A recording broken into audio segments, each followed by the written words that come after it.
Hai bos, senyum lain macam nampak? Apa barang kat tangan tu bos? Kau tak boleh tengok aku senang langsung Jono Ada je benda kau nak kacau aku, hidup aku. Engkau Apa kalau tu, tak engkau si makcik bawang tu kacau aku, si Maira tak guna tu. Bos. Ada je. Ini barang jimat minyak. Kau mesti tak percaya kan aku tiba-tiba beli barang jimat minyak untuk kereta kan? Tak, bukan jimat minyak. Sebenarnya ini adalah barang daripada sahabat aku. Ini daripada Muff Bob. Abang Bob lah ni. Buka sikit bos. Ha? Nak tengok juga bos. Mana boleh. Ini barang jadi bos. Tengok ada lagi tak barang? Tak ada habis. Tak ada. Tengok. Ini adalah wire grounding. Ini adalah wire grounding. Kita tengok special wire grounding Apa yang menariknya dekat wire grounding ni? Ini adalah yang high quality. Dia punya M dia tinggi. Ini tak salah aku dah 280 M kot. Tinggi. Dia dah setting sampai 280 mm. Kalau yang before this yang ni, nampak? Ini kadang-kadang daripada Japan dapat macam ni. Tapi untuk enjin yang performance dia tak cukup satu. Oh, tak cukup satu. At least kena pakai 3. Satu lagi pakai kat mana bos? Satu lagi boleh letak dekat chassis, connection dengan gearbox. Lagi satu boleh letak satu lagi chassis connection dengan head. Ataupun connection dekat berdekatan dengan alternator ataupun starter. Tapi banyak betul tak bos? Kau nak kereta aku satu. Oh. Ni Ikenai ada. Ni Evonai ada.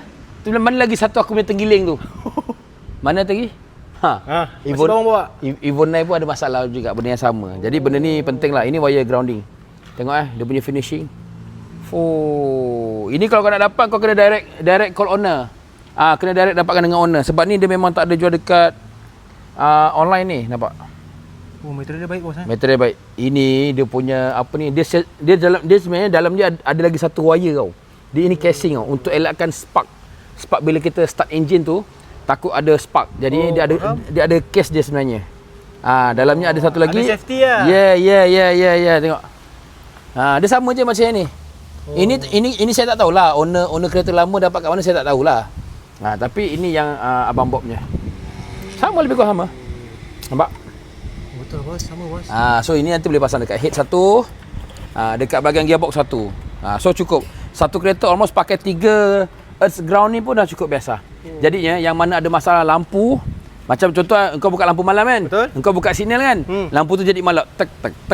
Lampu depan tu jadi malap, dia ikut signal. Itu salah satu punca grounding tak cukup. Oh, tu punca ni bos. Itu salah satu grounding punca grounding tak cukup.